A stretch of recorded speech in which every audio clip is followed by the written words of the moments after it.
అధ్యక్ష, గౌరవ ముఖ్యమంత్రి గారు మరి ముఖ్యమంత్రి అయిన తర్వాతనన్నా కొద్దిగా మర్యాదకరంగా మాట్లాడతారేమో అనుకున్నా అధ్యక్ష. కానీ కొన్ని ఊహించలేము అధ్యక్ష, కొన్ని ఊహించలేము. ఎందుకంటే కొంతమందికి అది సాధ్యం కాదు. ఎందుకంటే వారికి అర్థమైంది అధ్యక్ష. ఎందుకంటే తెలంగాణ తెచ్చిన నాయకుడిని పట్టుకొని కల్వకుంట్ల చంద్రశేఖర్ రావు అని ఏకవచనంతో మాట్లాడతారు. తెలంగాణను వ్యతిరేకించిన వాళ్ళనేమో గారు గారు అని మాట్లాడినప్పుడే అర్థమైంది అధ్యక్ష వారి సంస్కారం ఏందో, వారి పరిజ్ఞానం ఏందో అర్థమైంది అధ్యక్ష.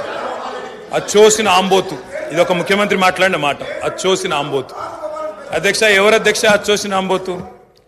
చీమలు పెట్టిన పుట్టలో దూరిన పాము అధ్యక్ష. కాంగ్రెస్ అనే పార్టీలో పాపం మా బట్టన్న, మా శ్రీధర్ అన్న, మా దామోదర్ అన్న, మా ప్రభాకర్ అన్న, అదేవిధంగా మా ఉత్తమన్న, మా కోమటిరెడ్డి వెంకటరెడ్డి అన్న, మా దామోదర్ అన్న, వీళ్ళందరూ కలిసి పెట్టిన పార్టీలో ఇవాళ దూరి ముఖ్యమంత్రి పదవి తీసుకున్న ఆయన చీమలు పెట్టిన పుట్టలో పాముల గురించి మాట్లాడితే చాలా చండాలంగా ఉంటుంది సార్. దయచేసి